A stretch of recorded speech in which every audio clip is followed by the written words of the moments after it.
BTV Kurnool news స్వాగతం. Municipal కార్మికుల సమ్మెకు టీడీపీ మద్దతు.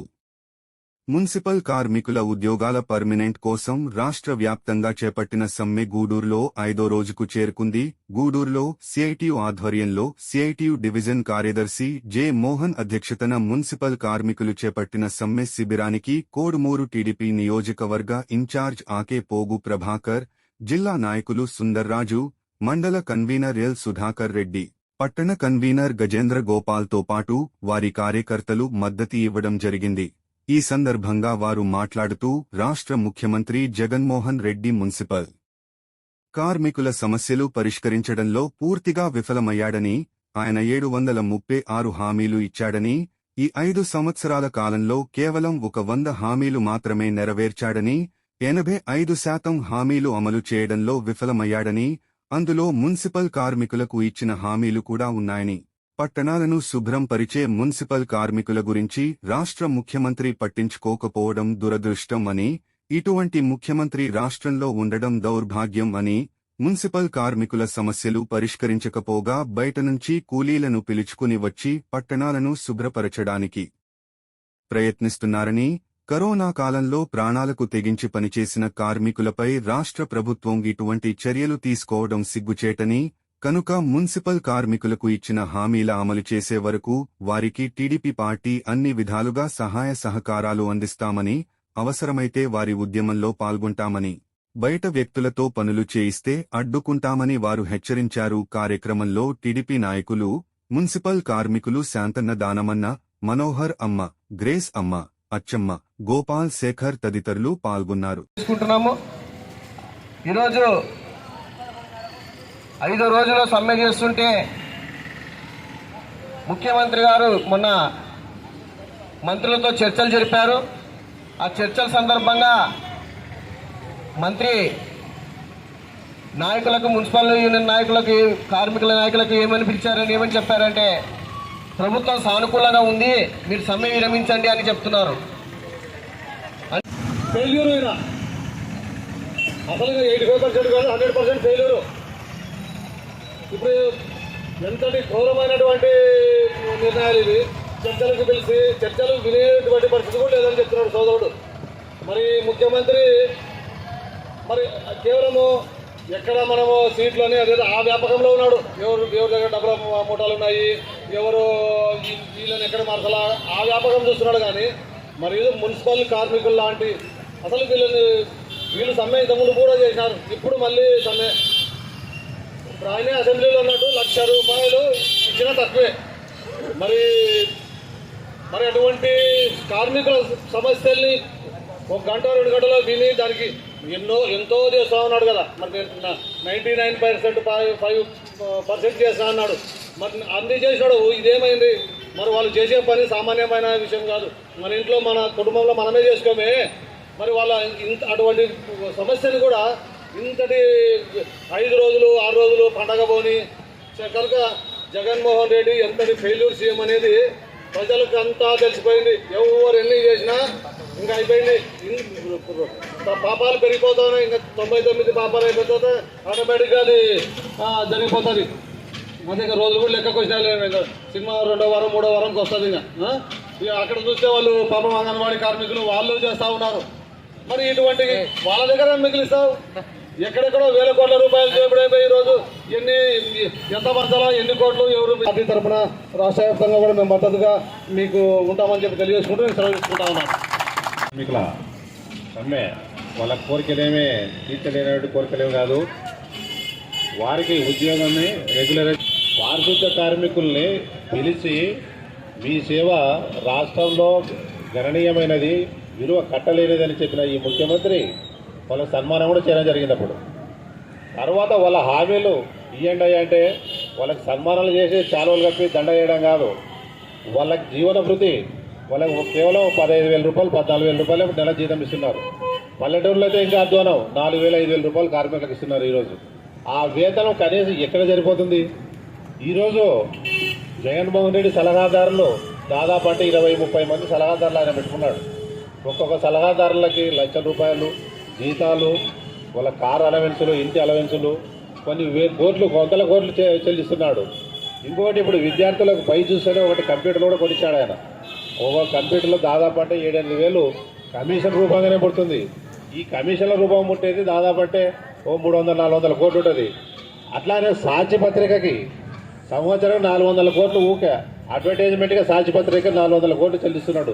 దాంట్లోనే ఒక పాల భాగం చెల్లిస్తే కూడా వీళ్ళ కోరికలు తీరిపోతాయి. మళ్ళీ అక్కడున్న ప్రేమేమి వీళ్ళు వెట్టి చాకరీ చేయించుకుంటూ వీళ్ళతో పనులు చేయించుకుంటుంటూ ఈరోజు పాపం గడుతున్న ఈ ముఖ్యమంత్రి ఆయన ఎలక్షన్ టైంలో ముందుగానే వీళ్ళకి విపరీతమైన హామీలు ఇచ్చారు. మిమ్మల్ని ప్రభుత్వంలోకి వస్తే రెగ్యులరైజ్ చేస్తారని చెప్పి, తెలంగాణకు వచ్చి ఒక 1000 రూపాయల జీతం ఎక్కువ ఇస్తారని చెప్పి మోసపూరిత మాటలు చెప్పి ఈరోజు నడి రోడ్డు మీద వీళ్ళు ధర్నా చేయడం వదిలిపెట్టారు. ఈరోజు వీళ్ళొక్కరే కాదు, ఈరోజు విద్యుత్ కార్మికులైతేనేమి, మున్సిపల్ కార్మికులైతేనేమి, అంగన్వాడీ వర్కర్లు అయితేనేమి అందరూ రోడ్డు ఎక్కారు. ఈరోజు రోడ్డు ఎక్కని డిపార్ట్మెంట్ అంటూ లేదు. రాబోయే కాలంలోగా ఇప్పుడు ఎమ్మెల్యేలు వీళ్ళు పెట్టాడు. ఇప్పుడు ఎమ్మెల్యే కూడా రోడ్డు ఎక్కుతున్నారు. ఇప్పుడు నాకు టికెట్ లేదు అన్నట్ల. ఎమ్మెల్యే టికెట్ లేదు ఎందుకు? వాళ్ళు గెలుతారని. అంటే నీ ప్రభుత్వం బాగా పనిచేయలేదు, నీ ఎమ్మెల్యేలు బాగా పనిచేయలేదు, నీ మంత్రులు బాగా పనిచేయలేదనే వాళ్ళు భారుస్తున్నావు. కనుక నీకు రోజులు దగ్గర పడ్డావి. కనీసం ఇప్పటికైనా కానీ వీళ్ళ కార్మికుల కోరికలు తీర్చి కొంచెం మంచి పేరు తెచ్చుకోవాలని మేము ఆయనకు సలహా ఇస్తున్నాం. జై హింద్. మన రాష్ట్రం చూస్తే ధర్నాలకు, రాస్తారోకోలకు విలయంగా మారిపోయింది. ఎందుకు జరిగింది అయ్యే పని అంటే, ఎలక్షన్స్ కంటే ముందు జగన్ పాదయాత్ర చేస్తూ తను ఏమైతే హామీలు ఇచ్చినాడో, తను ఏమైతే అబద్ధంతో మోసంతో మాట చెప్పినాడో, ఆ మోసం కారణంగానే ఈరోజు ఈ మనిషి అనే వ్యక్తి రోడ్డున పడ్డాడు.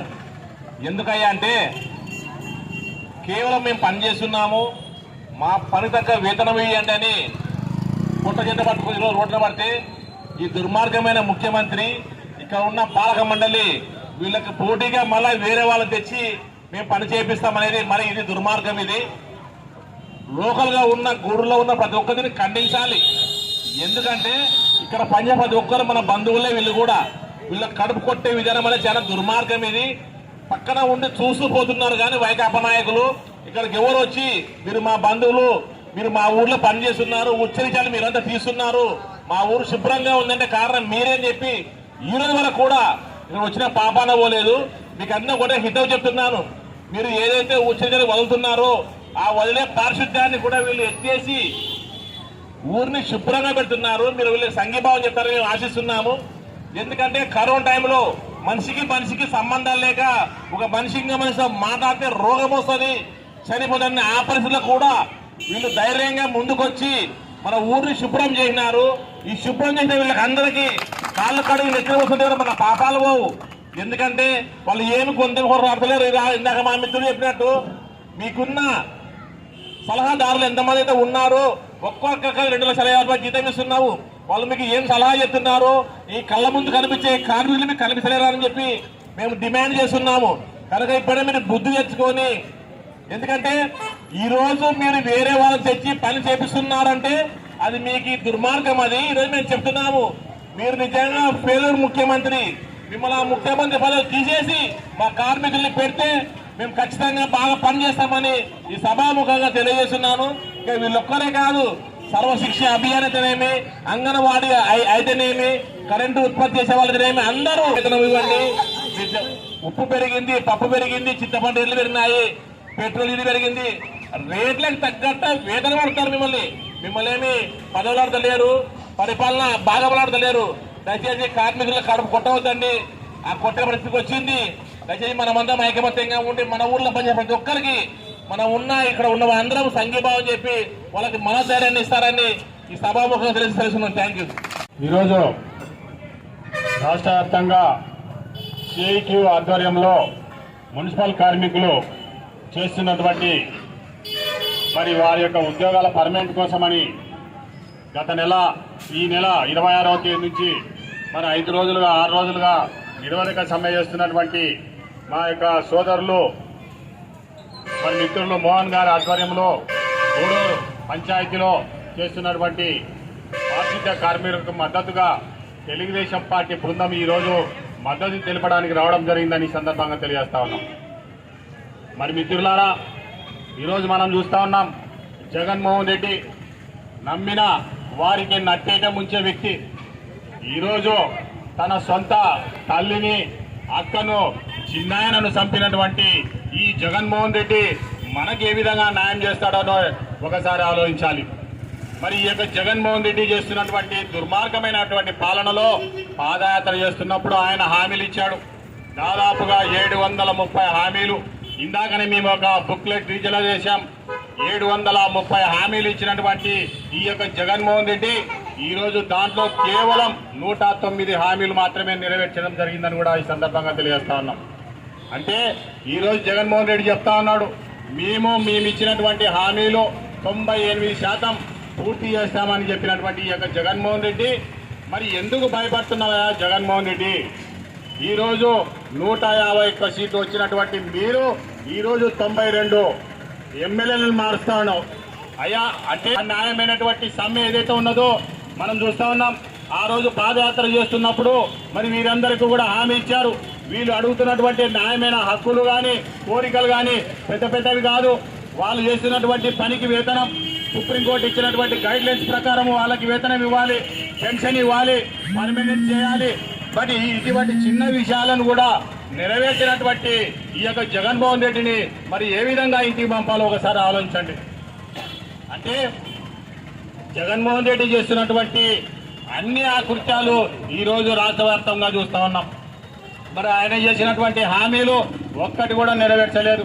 ప్రధానంగా ఈరోజు గ్రామ పంచాయతీలో చేస్తున్నటువంటి మరి వాళ్ళు ఈరోజు గ్రామంలో మరి అన్ని కార్యక్రమాలు సక్రమంగా ఉండాలన్నా, అందరూ ఆరోగ్యంగా ఉండాలన్నా మరి వాళ్ళు చేసినటువంటి పని ఈరోజు మనం అంతా చూస్తా ఉన్నాం.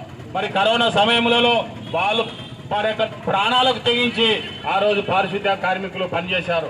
మరి అటువంటి వాళ్ళపై ఈరోజు కనీసం చర్చలకు కూడా పిలిచినటువంటి ఈ యొక్క దుర్మార్గమైనటువంటి ముఖ్యమంత్రిని ఏ విధంగా ఇంటికి పంపాలో ఒకసారి ఆలోచించండి.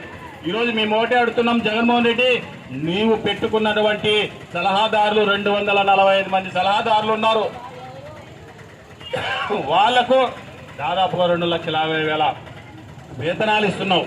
కానీ ఈరోజు పారిశుద్ధ్య కార్మికులు అడుగుతున్నటువంటి కనీస వేతనం ఇవ్వలేని పరిస్థితి ఈరోజు ఈ యొక్క దౌర్భాగ్య ప్రభుత్వానికి ఉందంటే ఒకసారి మీరు ఆలోచించండి. కానీ ఈరోజు గతంలో కంటే ఈరోజు యొక్క ప్రభుత్వానికి మీరు నెరవేర్చరు, కనీసం చర్చలకు పిలిచరు.